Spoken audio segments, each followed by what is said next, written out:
Lyra had once walked through the grand halls of the kingdom, as if she belonged to every whisper and shadow. Her soft brown eyes could calm a raging storm in the hearts of those who looked upon her, and her laughter had been a rare light in the cold stone corridors of the palace. But now, she walked alone, her head bowed beneath the weight of a single word: infertile. The court had declared it with the precision of a sword. She cannot bear life. She is no longer worthy of the bloodline. The words had been spoken calmly, almost kindly, but they had shattered her world. She had been a prized Omega, admired for her gentle aura, for her grace and charm, and yet in one decree all of that had crumbled. Lyra wandered beyond the walls of the city, past the cobbled streets and the markets that buzzed with life, into the forest that stretched like a living shadow along the kingdom's edge. The trees were ancient, their twisted branches reaching for the sky as if guarding secrets the sun dared not touch. Here, among the whispers of wind and the distant calls of unknown creatures, she felt at home, at least here. No one judged her for failing a destiny she never chose. Night had begun to fall, painting the forest in deep shades of blue and black. Lyra paused beside a small stream, its water glimmering like silver under the moonlight. She knelt, letting her fingers brush the surface.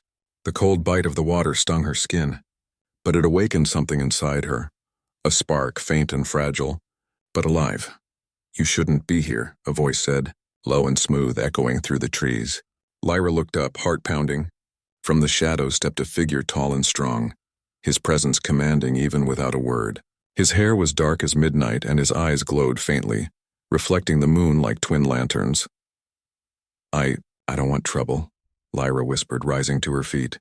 "Trouble finds those who run from it," he said, taking a step closer. She could feel the weight of his gaze pressing upon her, a strange mix of caution and curiosity. "And yet, you are no ordinary Omega." Lyra frowned, uncertain how to respond. "I am nothing now. Declared infertile, cast out." The stranger tilted his head as if listening to a song only he could hear. "Perhaps," he said softly, "or perhaps you are exactly what the world has been waiting for." Lyra stared at him, unable to speak. There was a strange magnetism in his words, a pull she could not resist. She had heard tales of the twin alphas, the ones of legend who were said to appear once every 2 centuries. Impossible, she thought. Mere myth, like the stories her mother told by the fireside. But then the forest seemed to hum around her, the leaves whispering secrets in the language of old magic. Her chest tightened as if something deep inside her stirred, a rhythm long forgotten, and for the first time since the decree she felt hope. "You feel it too," the stranger said, voice low and resonant. "The life that longs to be born. It calls to me. It calls to them." Lyra's brow furrowed. I don't understand." "They are near," he said. "The twins, the alphas of prophecy, and they are bound to you whether you believe it or not." The wind carried the sound of movement, leaves rustling as 2 more figures emerged from the darkness. Taller than men Lyra had ever seen, their presence was overwhelming. Power radiated from them, not cruelly, but like the sun on a winter morning, unforgiving, bright and undeniable. Lyra stepped back instinctively, but something inside her stirred, a strange recognition, a pull she could not name.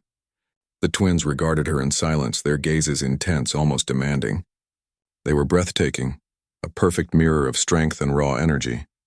One's eyes were a molten gold, the other a deep silver, and yet their expressions softened when they looked at her, as if they had been searching for her all their lives. "You are hers?" one of the twins asked, voice firm but curious, directed at the first stranger. "She is the Omega," he replied, "the one who will give life to what has not been seen in 200 years. Lyra felt her knees weaken. I can't," she whispered. "I am infertile." "They said they were wrong," the stranger interrupted. His voice was gentle but resolute. "You are not empty. The magic of the old blood flows through you. You were never meant to be ordinary, and neither are they." The forest seemed to hold its breath, the moonlight bathing Lyra and the 3 alphas in silver glow. She felt a warmth in her chest as if a spark had ignited and refused to fade. Her body, long thought barren, thrummed with life. She did not understand it, could not name it, but she felt the truth of it as clearly as the wind against her skin. Days passed in a blur of whispered words and careful teachings. The twins, Kale and Draven, were patient but insistent, guiding her through exercises of strength, focus, and control.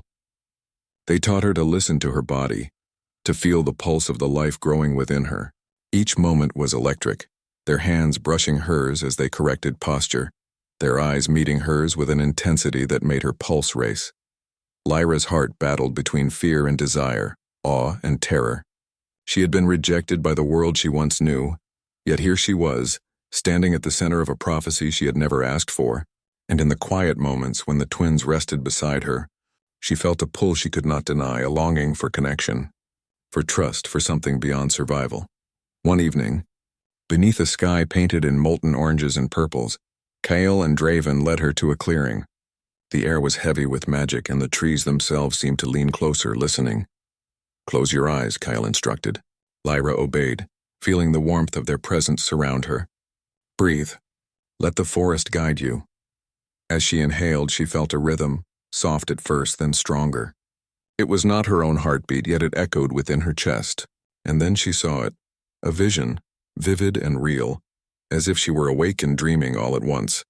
She cradled two tiny forms swaddled in silver light. They were crying, but their voices were like music, like the first heartbeat of the world itself. Lyra gasped, falling to her knees. "Is this real?" she whispered, tears stinging her eyes. Draven's hand rested on her shoulder.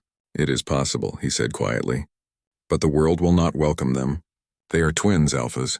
Something unseen in centuries. Forces that do not understand their existence will come for you."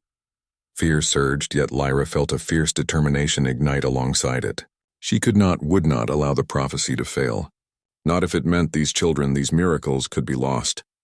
Suddenly, a distant horn sounded. Its echo carried across the forest, sharp and urgent. Lyra's stomach tightened. She knew, without being told, that it was the call of Queen Selene, her power and wrath seeking to reclaim what she believed was hers by decree. The twins stiffened, their hands brushing hers instinctively. "She knows," Kale murmured. "She knows you are here, and she will not wait quietly." Lyra swallowed, fear and resolve twisting together. She had been cast out, told she was worthless, told she could not create life. And yet here she was, standing at the edge of a destiny that could shake the kingdom to its core. She lifted her chin, feeling the warmth of the forest and the strength of the twins around her. "Then let her come," she said, voice steady. "I will not run any more." And as the night deepened, shadows stirring at the edges of the clearing, the first threads of prophecy began to weave themselves into reality. The Omega, who had been rejected, declared infertile, was no longer powerless. A spark had been lit, and the world, unaware of the storm to come, held its breath. From the distant darkness, a horn blared again, closer this time. Lyra's heart pounded as Kale and Draven flanked her, their presence both shield and challenge.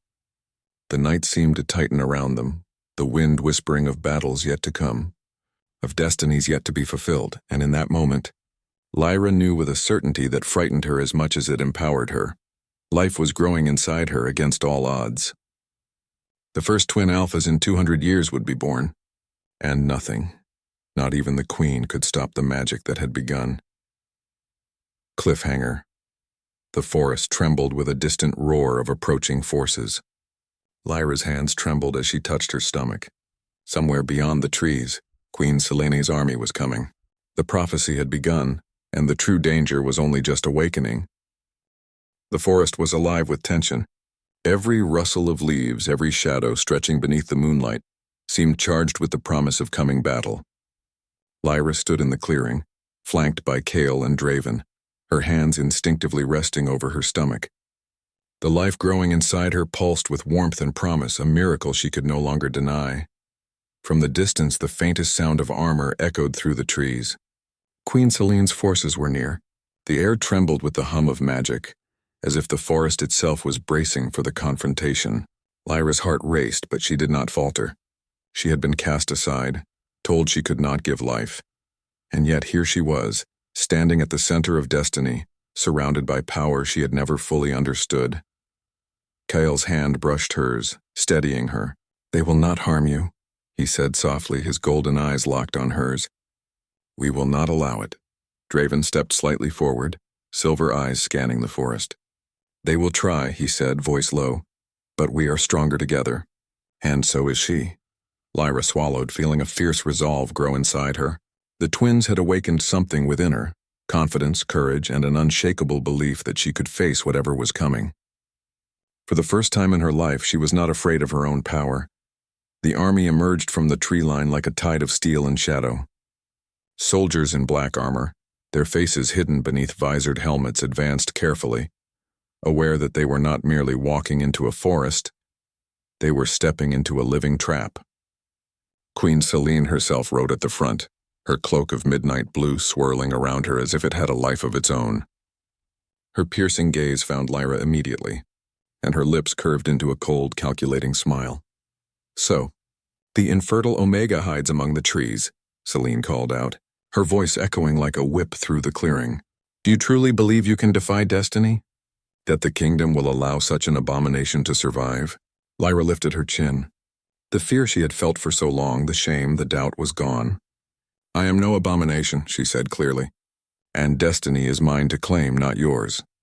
Kale and Draven stepped protectively around her, their presence radiating raw power. The twins' energy rippled through the forest, bending shadows and stirring the leaves into a restless dance. Lyra felt it coiling around her like a shield, warm and unyielding. Selene's eyes narrowed. "Then I will take what is mine. By law, by blood, by power, you will not leave this forest alive." The first clash was quiet but fierce. Magic surged through the clearing, silver threads of power from Draven, molten golden waves from Kale, twisting around the soldiers like living serpents. The forest itself seemed to join the twins, roots rising from the earth to block paths, branches bending to shield Lyra. Every step Selene's forces took was met with resistance, every strike with a counter. Lyra stood in the center, her hands instinctively brushing over her stomach. A sudden fierce warmth radiated from within her, spreading outward like wildfire.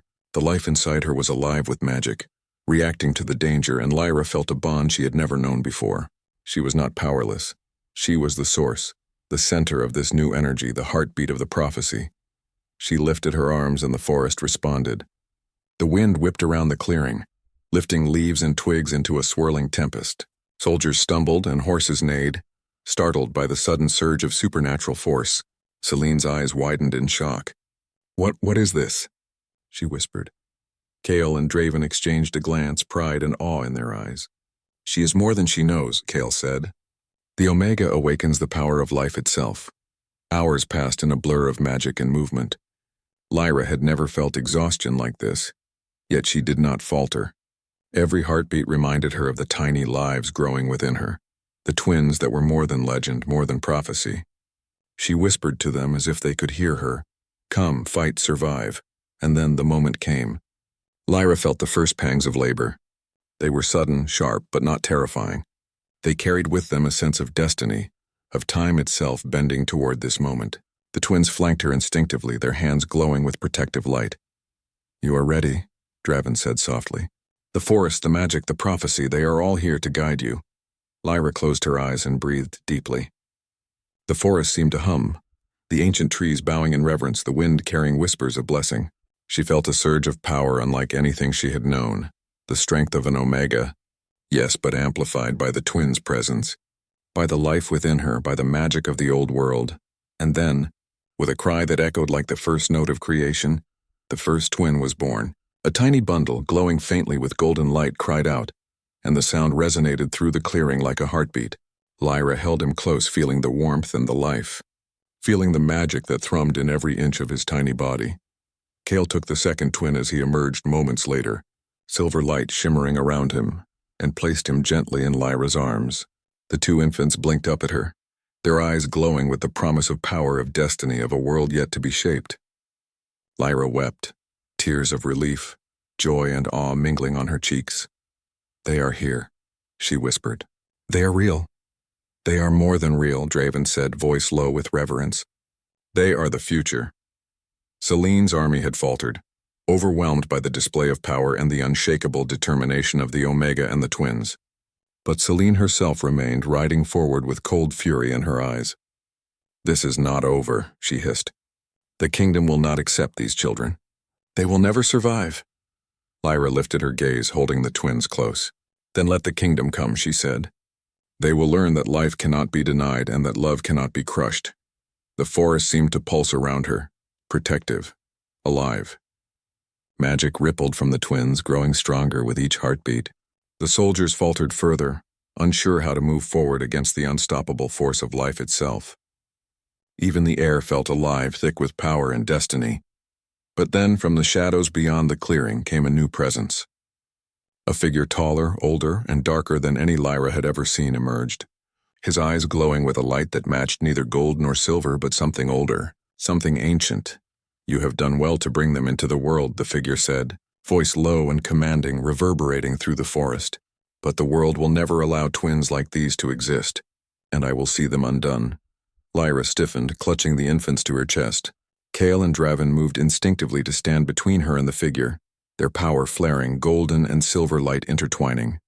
The forest seemed to shiver with anticipation, as if it too recognized the danger that had arrived.